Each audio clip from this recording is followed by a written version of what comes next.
Our next session is a fireside chat that Dany Farha will be having with Affan. And like all good fireside chats, it will be intimate and off the record if any of my colleagues in the media are still in the room. Affan Butt is the Managing Director of Code Advisors. He has a lot of insight into this space that we've been talking about today and has been involved in a number of high-profile deals. So if I could ask both Dany and Affan to join us on stage. Thank you. Should we just do this? I saved the best for last. Yeah. That's what you normally do, but anyway, we'll take it. Okay, so this last session is going to focus on two things. So for those of you who left early, too bad. Although we do have videos rolling, so we're actually going to ask the press to leave so that we can discuss some intimate transactions. But we've been told by the press that they will keep this confidential. So what we discuss in this room will stay in this room. I can see our dear friend Mohammed Jaffa, the Talabat entrepreneur, smiling. I'm sure he knows what's coming. So I can describe. He's here to supervise. He's here to supervise. He stayed right to the end. He's like, they're talking about me. Hey, leave it. Can you just, for those that don't know, tell everyone what Code Advisors does? Sure. Yeah. We're first of all great to be here. We're a small technology and digital media focused investment bank headquartered out of San Francisco, with offices in London and New York. We've been lucky enough to work with some pretty cool companies globally, like Twitter, Spotify, Supercell, King, etc. And in the region, thanks to a good friend, Mohammed Jaffa, we're lucky enough to be involved in advising him and Talabat on the sale of Rocket Internet. And so our main focus is late stage capital raising and sell side M&A. So basically, when our portfolio companies, or they don't have to be our portfolio companies, but the ones in the ecosystem that hit the inflection point to make it worth a strategic buyer's time, that's hopefully when we call this gentleman in. Correct. So I'm all for you guys investing more in companies here, so there's more deals for you and for me. So, the one question we get asked over and over again, and I tried to address it this morning from a very high-level macro side perspective, is where are the exits? You know, okay, we're so happy that finally we had a Talabat exit, at least just so we can have an exit, because we were, it was lonely and we were talking about one exit for far too long. Obviously, little in the way of money has gone into the ecosystem, and therefore little is going to come out. You travel the world looking at our world. Can you just tell everyone what you see in the different economic blocks and zones that you work in, be it LATAM, Southeast Asia, China, even Europe and the US, from a buyer universe perspective, what they're looking for? Sure. Well, I think first of all, yeah, I think the advantage you have in the US is that, you know, a lot of the buyers for tech companies are there. And it's much easier for them to buy somebody in their own zip code than it is to look around. At the same time, you know, they are starting to look much more internationally for deals. So maybe it starts with Europe, but you know, we've seen deals beyond that. I think so. I think it's always helpful to have a local buyer universe. Unfortunately, we don't have that in Europe as much. You do not. We do not. So we have seen much more consolidation from both the US players, but also recently, you know, I've done a bunch of deals in the gaming space, for example, which, you know, the Chinese have been very active in. So I think, you know, for many, many years we kept hearing about the Asians are coming, the Asians are coming. They are finally coming. They've been super active, and I think they'll come into this region as well. I think first and foremost, you got to start off with, you know, the right kind of asset. And I mean, you've seen some of the people up here. I think that is starting to happen much more than even 5 years ago in the region. So I think generally just the quality of companies, as they improve, they're going to attract, you know, good companies have exit options. I think you're probably going to see more buyers come from the East, some from the US, Europe, maybe not so much. And when you say East, can you be a little bit more specific? I think because by the way, we agree with you on that. So we obviously building bridges with people both in the East and the West, but having those conversations and just seeing how people are teeing up their future, we feel that our future belongs more tightly aligned with our friends in India and Southeast Asia and the Eastern markets. Yeah, I think you have, you know, the big three out of India, out of China in different stages looking at the Middle East. So Baidu probably more active, and the Alibaba and Tencent, you know, a little bit down the road. You know, they are starting to come, right? They've got big presence now in India, and I think the next step will be, again, as companies gain critical mass here. I think there's a cultural kind of divide when we speak to some of the Japanese companies, so I think they're probably still a step behind. I think with India, there is, you know, you heard from a lot of people here, there is a good match, but the Indians historically, and when I say this in the best way, you know, have not been good acquirers. So maybe that takes a little bit of time. So I think more the Chinese and some of the Russians, you know, with the Yandex and Miru, I would think. So you mentioned Japan. I was there at the beginning of this year, and I walked away thinking, oh my God, this is definitely going to be a buyer of assets. The question is, where do we feature in the priority order?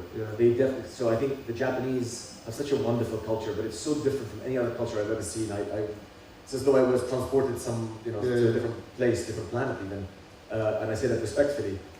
But what I found was they definitely understood that they knew how to operate in their market, but that was it. They had to buy Europe and the US and China.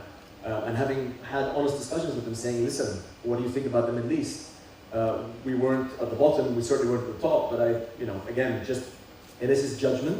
It definitely feels like it's 5 years out, which is, I think, perfect for timing-wise for our ecosystem. Yeah, I think it's towards the bottom rather than the top, if you have a rank. So if I speak to Rakuten, Recruit, SoftBank, you know, these are probably the big buyers. I think there's still a cultural divide that's a little bit, there's a little bit of a gap. I mean, even when they come in Europe, you know, it's situations where, you know, you'll go to a company and there'll be some Japanese people just kind of there to report back to headquarters just because. But you haven't seen M&A from local traditional businesses that have either missed the digital revolution or they've tried to configure for it a little bit too late. They don't have the DNA to configure for a digital business, and therefore they've had to go on an acquisition spree. Because, by the way, I mean, I'm almost stealing my own thunder. That is something that we feel is one of the things that will play out in our part of the world from an M&A standpoint. And the reason that is because some of them are in this room. We talk to them and we see what they're doing about their traditional businesses and how they think about tackling digital, and that's how we make our conclusions. Have you seen that anywhere else? Well, normally they've been late, right? Otherwise, half these digital companies shouldn't have even been created. And I'll tell you, before COVID, I was running the technology investment banking group at UBS, and you know, I did a bunch of deals in the online classified space, in the e-commerce space, in the financial technology space.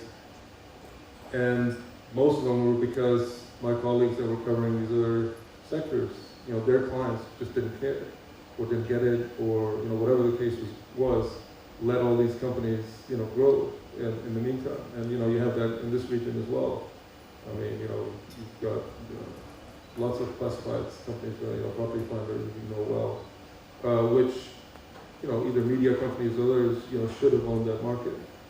So once they miss the boat, then it becomes a valuation issue, and they're always kind of chasing their tail because they're like, it's too expensive now, but next year it'll be better. So you haven't actually had M&A close with the traditional buyers. It's really been consolidation or acquisition of tech companies. Yeah, I mean, I think you see it in the US much more, right? Because if you look at the media companies. Yeah, I mean, Walmart buying Jet was a perfect example of that, throwing billions at the problem, trying to figure it out. If a company like Walmart, which I don't know how many 200 billion of revenue they have, can't do e-commerce. Many billions of dollars later, because they just don't understand it, and it's a different animal. They've got supply chain, and they've got inventory, and they've got SKUs, and they've got retail, and they've got car parks, and they've got all those things, but they don't have the secret sauce that you need to. And media is the same, right? Media is now dominated by 3 companies in Northern California. The old, you know, East Coast, or they're finished, and so they're all now trying to catch up with. Well, Facebook just surpassed who was it? What's the biggest media company in the US? News Corp. No, not News Corp. Comcast. Comcast. They just surpassed them for the first time Well, in combined the they have- revenues. Yeah. Well, I think combined they have like 2 billion like reach. It's just it's Sure. so yeah. I think the old guard. I mean, they've just been slow on M&A, and we continue to see that. So we haven't had many exits. We're very optimistic that there's a very strong pipeline on the way. I don't think we want to let our jewels go too early, I will tell you. With that segue, can you tell the crowd, how did you meet the wonderful Mohammed, and who engaged you, how long did it take? And then I'm gonna press you on valuation and metrics to the extent that you can speak about it. Well, Talabat in some ways is a very unique situation. I'll tell you why in a second, and people shouldn't use that as the benchmark of how quickly deals get done. But so way back when, I tried to sell a company called SmartStream. I don't know if people here know, but it's a company that I still can't figure out who bought it. Was it DIFC or ICD or EI, whatever. And at the time of the financial crunch, we were trying to sell it, and it was a really painful process. And we had a buyer lined up. It was going to be a fantastic deal. They told us to come back in 48 hours. So we were all excited. Chairman's had met, everything was great. And then our guys took about 6 weeks before we could get our act together to even go back with an answer, because the governor needed to be involved, and all kinds of committees needed. Anyway, so at that point I said, you know what, mid-lease is probably not for me. Which year was this? This was 07 or 08? Yeah, Crisis? just right after Coming that. into it. Yeah.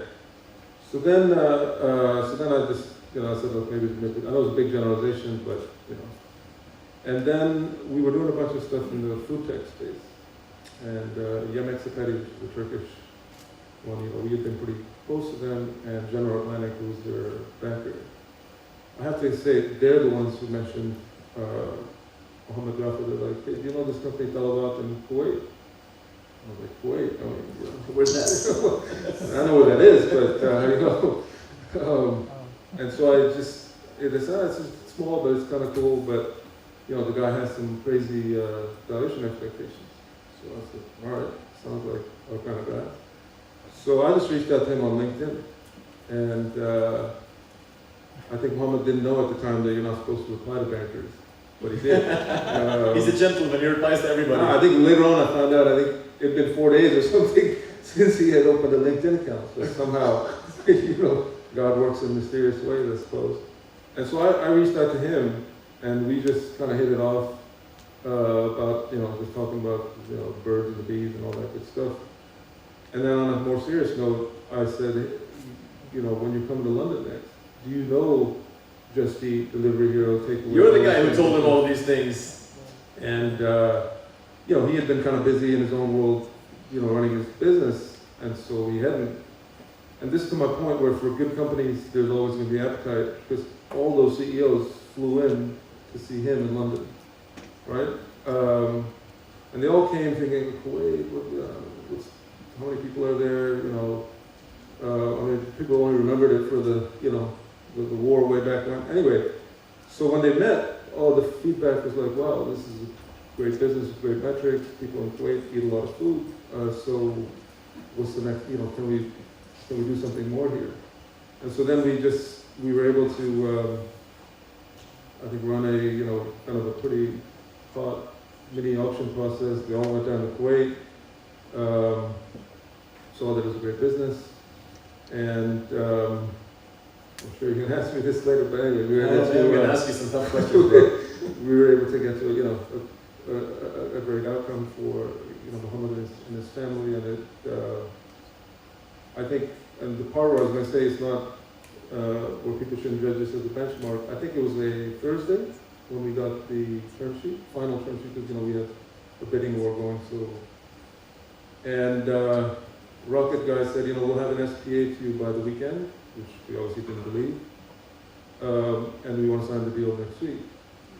That's never going to happen.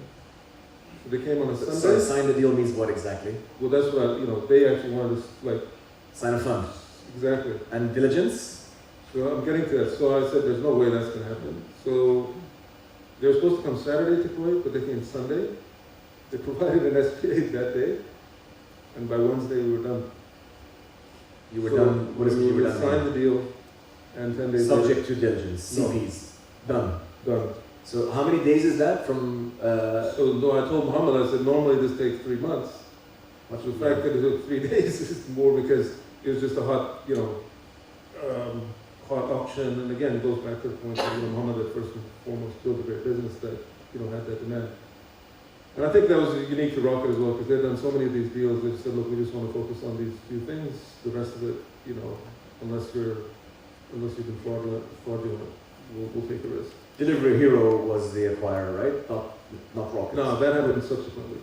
They rolled So, it up. with rocket companies, you never know what's kind of right hand, left hand, who's which pocket, the money's kind so because well, actually, even though Rocket was an investor in Delivery Hero, the two of them were bidding against each other as well. So anyway, that wasn't our problem. Yeah. So in the end, yeah, Rocket bought it and then put it into Delivery Hero, which our original thinking was that we put this together with Yemex Petty and then sell the whole thing.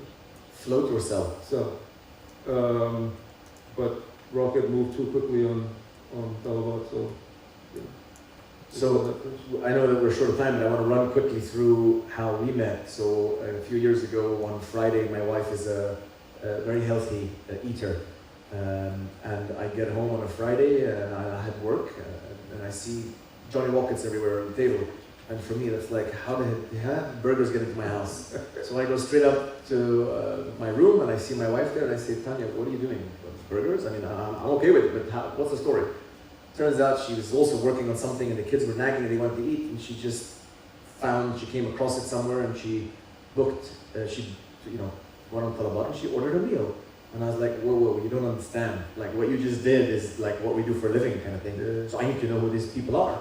So I go online and Talabat and I don't know what, and I try and do as much research. This is the weekend. I come in on Sunday morning and I tell one of my colleagues, find me the person behind it, the CEO, the owner of the Arbab. I don't care who it is, just get the guy on the line.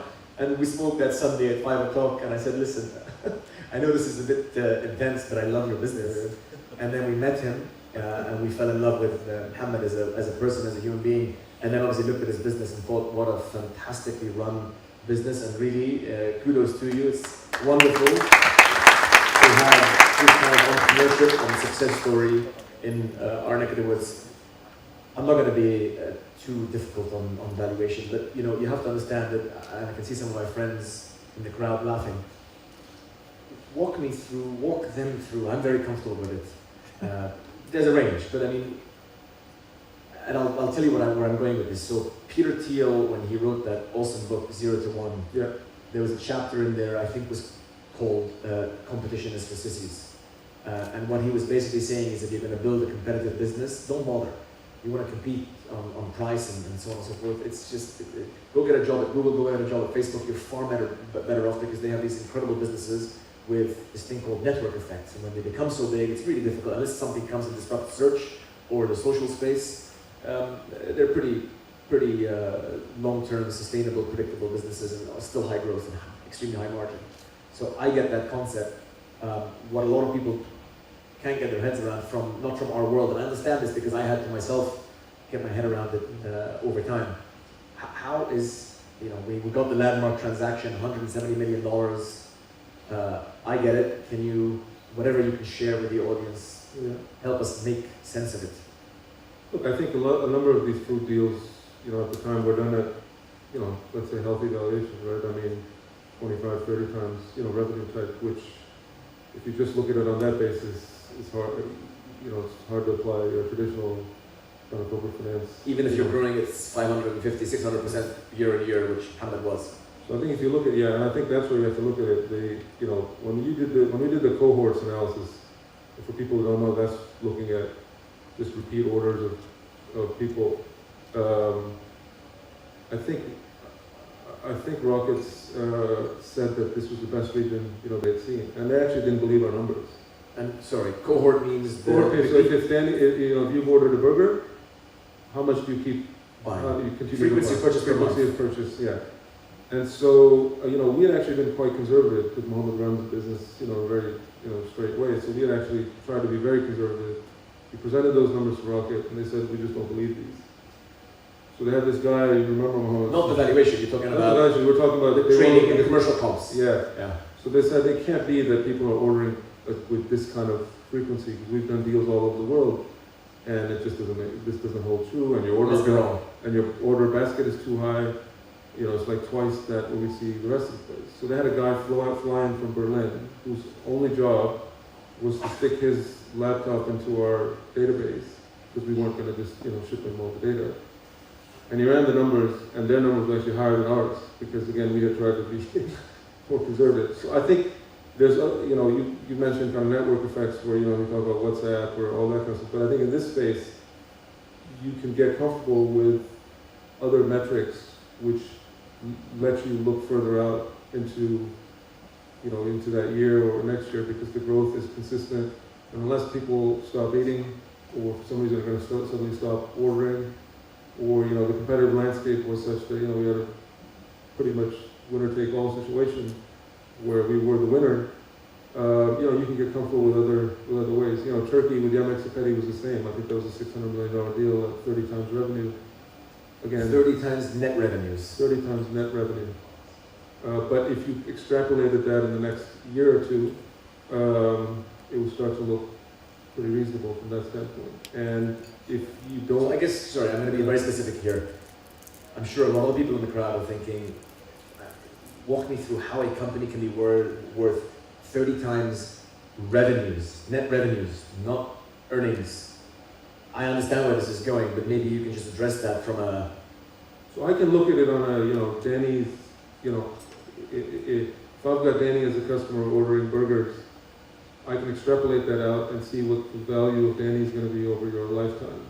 And I can, run my analysis on those kinds of figures. But I think if we just stuck on revenue, not in these competitive processes, they'd end up losing. So the guys who get it are the ones who are able to, and the great thing about these businesses is you can extrapolate versus, like a Tumblr, which, which has no, in my view, kind of no underlying. So PayPal, when in the book, when he sold, Peter Thiel and the crew sold it to eBay in the early 2000s, he ran a DCF because it was starting to generate some meaningful revenue, so you can't just trade off of sales. He ran a DCF just to understand why eBay would pay, I think it was $2.5 billion, whatever the number was, it was a few billion. And 75% of the value of the $2.5 billion of the purchase price was 10 years later. Yeah, the terminal. Yeah. But I think the concept there is, again, it's yours to lose. If you are the market leader and the more people that are using PayPal, if I can only pay you and you, it's not that useful. If I can pay this whole corridor, it's pretty useful. If I can pay everyone in the room, it's extremely useful. And the value of that usefulness increases exponentially at a faster rate because I can now pay everybody and I can receive money. And it's the same concept, maybe not as applicable in... But it's kind of right, because it goes back to engagement at the end of the day, right? Because your WhatsApp, is it worth 22 billion? Well, I mean, the way you look at it is worth 10% of Facebook. Yeah, probably, right? If you look at the engagement, and I think it's going to be one of the best acquisitions ever, just like YouTube. WhatsApp? Yeah, just like Fantastic. YouTube was. So I think somewhat, in this case, people were able to, see that it's a solid underlying business with high engagement, high repeat, and so you can extrapolate that out and get comfortable. So I believe when Mark Zuckerberg and his M&A team looked at Facebook and then Snapchat, the graph, the mean of the average number of users using it in a 30-day period of time in the month was, let's say, 17, 18 days. That same mean, that's for Facebook, apologies. That same mean for WhatsApp was, I think, 22, just as from memory. Yeah, I'm pretty accurate. They've never seen that in any other marketplace, let alone social network or connected network ever. Yeah. And then Snapchat was like at 24, which is why he went in early and said, here's 3 billion, exactly. but he got snubbed. So you can't do that Instagram stuff, all the time. Exactly. Instagram was also a great purchase. Yeah, that's what I'm saying. So, he got that for $1 billion. which is not a small number, but Sure. relatively speaking. But I mean, it's like YouTube being bought at 1.6 YouTube is a billion. fantastic deal. Yeah. I guess what I'm just trying to convey, obviously, here is I understand that, you know, when you look at these businesses and they're trading 20, 30 times sales, it can be a bit difficult to understand.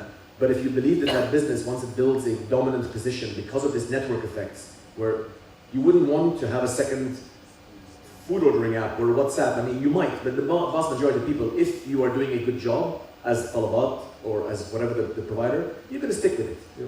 And once you've built that brand loyalty, you continue to innovate and improve the restaurant index and improve the product and, you know, give a better mobile experience and all these other things, maybe even attack the non-delivery sector like Deliveroo has done. It really is yours to lose, and that is a tremendous amount of value because you've locked that market down and it's very difficult to take it. Especially these kind of models where, you know, Deliveroo, look, it's a great business, it's doing really well, but, you know, there is questions around scalability and, you know, the economics of the model because it's, you know, it's intensive in terms of, you know, your delivery network. But what I do like about that business is it's, when we looked at the food delivery business, one of the things we realized was, I think it was 1,500 restaurants in the UAE that do delivery, but there was 7,000 to 8,000 that don't do delivery. So the size of the market is significantly bigger, but you got to go and hire thousands of motorbike guys, and it's a thankless, it's a difficult, logistics is a difficult business, not for everyone. You know, being the marketing and the product guy, the app is far easier, and therefore I think it's a great business. And capital efficiency, because you don't have to buy the bikes and hire all the guys, Absolutely. is significant. You know, in London, I don't know how it is here, but in London, we have these Deliveroo guys, they open their box, and from inside of it, take out an Uber Eats box, and then go deliver that, you know, so that's a tough business. They eat it, taking out an Uber Eats Uber box. Eats box is inside the delivery. I'm sure Uber made it just so that it's a little bit smaller. Wow. You know, we heard earlier in the day, you know, Uber does some, you know, some clever things. So there is a very large entity that's being set up and funded by one of our big successful business leaders here called Mohammed Abbar. Yeah. We are trying to, you know, follow what's going on there because it's obviously well within our ecosystem and our space. Are you following that story? And if you are, what do you make of it? Yeah, I mean, look, just from the outside, I would much rather, instead of $1 billion going into e-commerce or whatever it's going to look like, personally, I would much rather see $200 million, you know, growth tech funds. But hey, you know, look, anything that gets the ecosystem going and stuff, you know, e-commerce is probably the toughest, you know, part of it. But and again, you know, we've recently met with a number of the big, you know, families, offices here, and you know, you're starting to see, even in the last couple of years, there's definitely at least a change in mindset. So yeah, bring it on from my standpoint. Hopefully it continues, and I think we're going to need your, you know, Tatas or whatever. I mean, you look around the world. I mean, you had India here. You know, I'll leave India and China because those are big markets, and you know, it's tough to compare. Even though the 60 million users were, you know, it's a good point. But you know, if you can have, you know, 70 guys out of Helsinki creating a $10 billion, you know, business, or you know, look at Southeast Asia with, you know, whether it's Grab Taxi or what's the Garena business, or you know, you look at Turkey, look at what's happening in Iran. You know, this region should be producing a lot more. So hopefully, whether it's Olabar or whoever it is getting in, that's great. So on that note, you mentioned earlier at the beginning of our conversation that the traditional guys take a look at these tech businesses and they say, this is worth $20 million. And so they don't make an investment. And then they come back and look at it a year later and now it's worth 50. And they don't trade. Have you seen that in other markets? You know, so we advised Supercell, which I don't know if you guys know. Yep. Guys in, you know, Supercell, maybe you want to tell everyone what Supercell is. It's a mobile games company out of Finland, which makes Clash of Clans, Day Day, Clash Royale. Maybe you guys have played. So we were lucky enough to work on a few deals with them. Initially, we sold. I'll get into a little bit of details because it answers your question. They had just hit success with Clash of Clans, which is growing like this, and you know, they asked us to do a secondary sale. So all the employees were selling. The company didn't need any money because they were making like $3 million a day. But $3 million a day net profit. Yeah. They were making $900 million a year. So we sold 15% of the company for $700 million.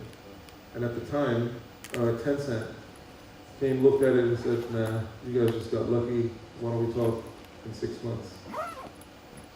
So 6 months went by, or 9 months or whatever, and then SoftBank came along. And so SoftBank bought 51% of that company for $3 billion in under a year. So it's gone from 700 to $3 billion. And Tencent again, at the time, came and said, again, this doesn't make sense. How about $1 billion, or $1.5 billion?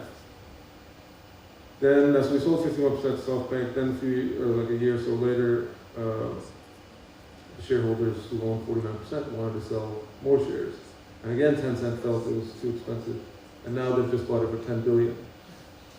So The balance, the other half. the whole thing. The whole thing. Yeah, at a $10 billion $10 valuation. billion. $10 billion valuation.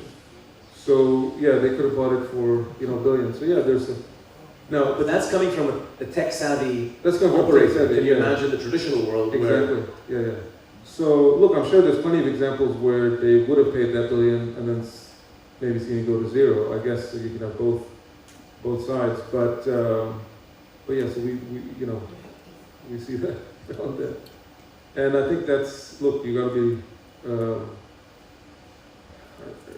I mean, from a seller standpoint as well, you got to be smart about timing, right? It's a bit of a. Was it Bill Gross said 46% of his failures over the last 30 years, and this is a prolific investor, were down to timing. So he had invested in the Uber of 5 years before Uber came along, and it was too early. Nobody wanted it until people were hurting, and they preferred to on demand rather than buy their second car. Okay, I can see the timer is well up. Yes, Q&A, please. تفضلي. Yep. شغال? Hello? Okay, so local incumbents are very close to my heart because we educate and grow digital entrepreneurs. So Talabat.com is a very dear example, and we're very proud of. To be honest, when I read that you managed the sale of the deal, I got the impression that you were on the buyer's side rather than the seller's side. And now when you mentioned how quickly the deal went, you kind of almost confirmed my impression that it was, I don't want to say undervalued, but maybe not valued high enough. What do you say? Well, there's a guy who can answer it much better than me. We're not going to put him on the spot now. You guys can take that Q&A offline. We won't put him on the spot, but I think, like I said, some of this comes down to timing, right? I mean, this is a family who, was not in tech and had, Muhammad had to convince his parents to give him some money to, buy like a table with 7 people around it, which he did, and then he invested a bunch of money in it. And I think from a timing standpoint, it's always a trade-off, right? Like you continue to grow it, and because hypothetically a growth company is going to continue to grow and going to be more valuable the next year, but things don't always just go, up and to the right. And I think we ran a process where I think the initial, let's just put it this way, the end offer was more than 4x kind of the initial conversations. And I think the family felt from a return on investment, standpoint, and from any kind of financial metric that you can look at was a great outcome. And so I think they were extremely happy. And I think if you look at it, I think what they would need to have invested in to continue to now compete with what's happened in the landscape, I think they would feel pretty good about having transacted at that time. I moved to Europe 10, 12 years ago now from San Francisco, and I've done a lot of stuff in gaming, and every company I met was the next Disney, Rovio, and all these kind of companies, and there ain't no next Disney still. So I think sometimes, I think you just have to be lucky with time. So while we look for the next microphone, I just want to address that point. We have a lot of respect for Muhammad and his family, and I'm talking about generations of respect.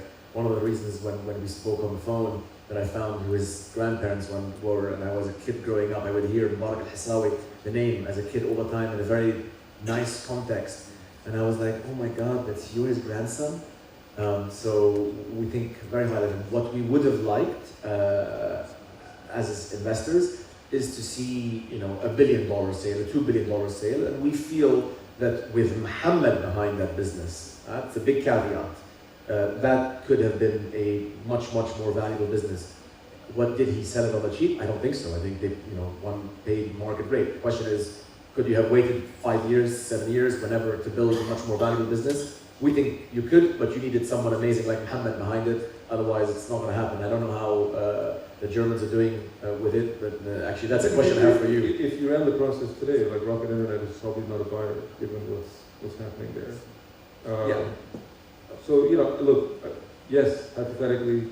Who needs a buyer? We would have taken him public. We would have done so many wonderful things with him. But anyway, I think what I'm trying to say is that it's a personal choice. I think it's difficult for us to comment on what someone does when you're not in that situation. If I'm sitting there with somebody offering me that kind of money, and they are potentially a strategic, where they could come in, especially at the time, and put not 20 million, $50 million into the region, and put what is the number one under pressure, it's sort of, you know, you have to look at it from that perspective as well. So I don't think we should, I think, comment on whether it was expensive or cheap, etc. We would love to see companies stay longer, private longer, so that Mohammed can make $500 million, because I tell you what, if he makes $500 million, he's going to put 150 back into the ecosystem. Inshallah, that's coming as well. Yeah, that's coming as well. But no, 100 or whatever. I mean, billion, the extra zero or the extra digit definitely helps the ecosystem.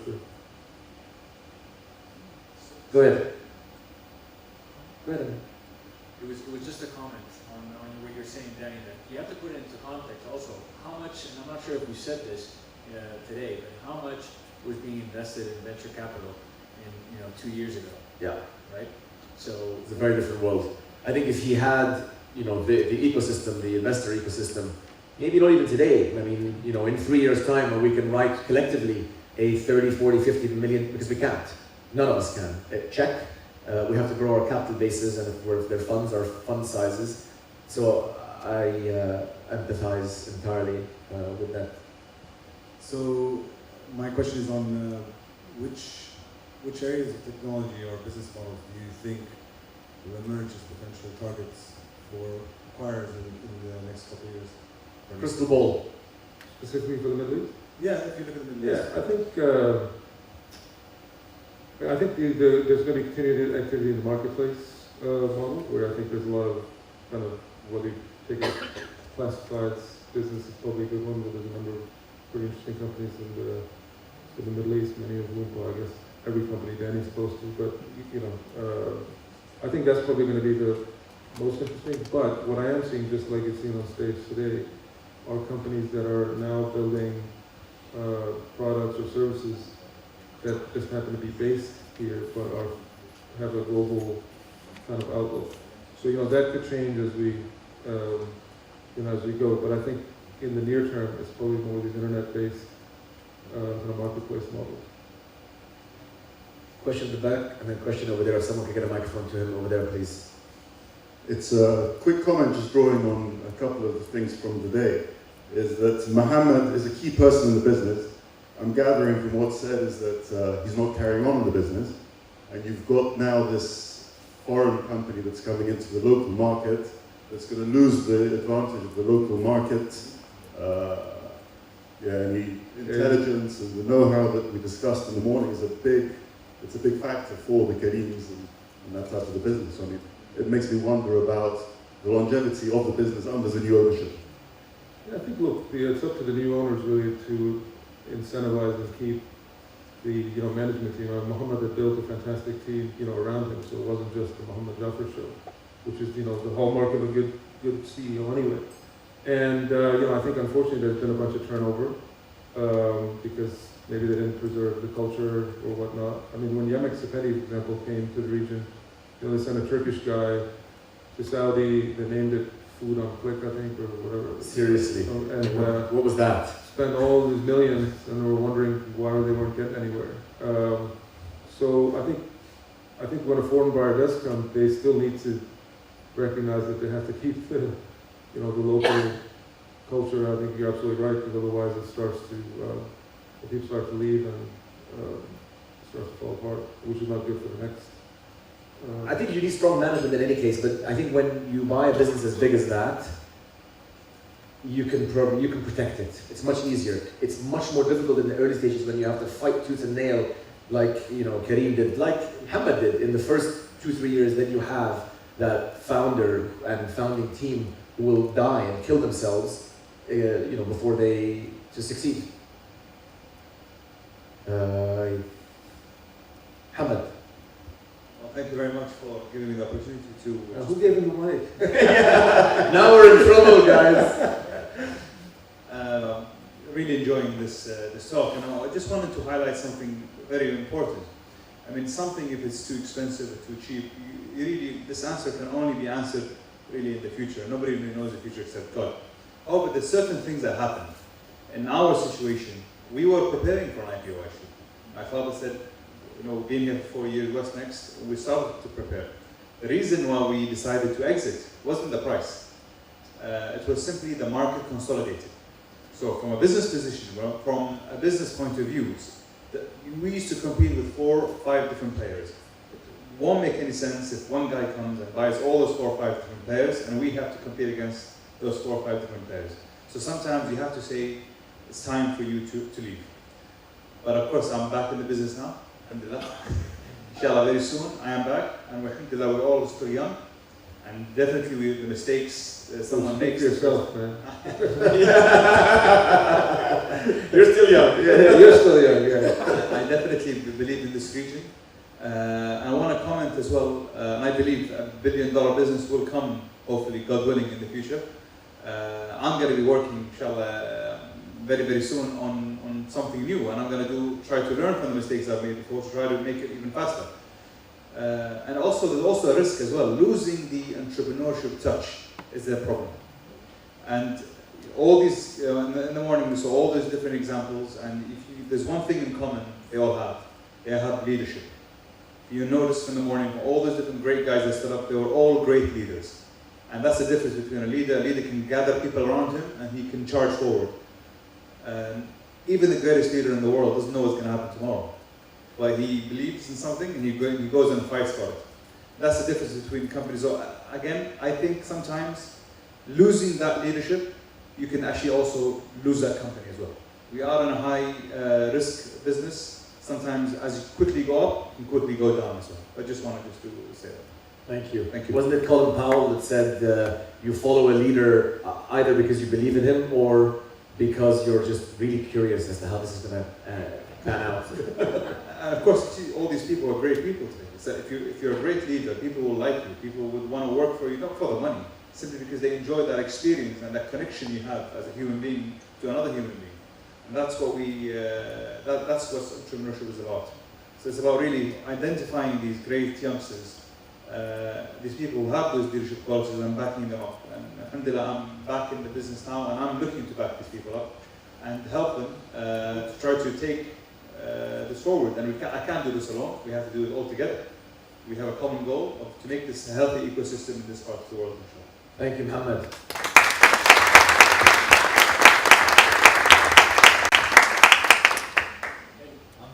You're done? We answered your question, I hope. Do you believe me? Excuse me, we have one more question. We have one more question. Yeah. Oh, Alfie. Ahmed Alfi, Flat 6 Labs, Sawari Ventures, Cairo. Just very quickly. In our business, in many businesses, a lot of successes can be ruined by a couple of screw-ups. In our business, it's the other way around. You have lots of screw-ups, and a couple of right ones make a career.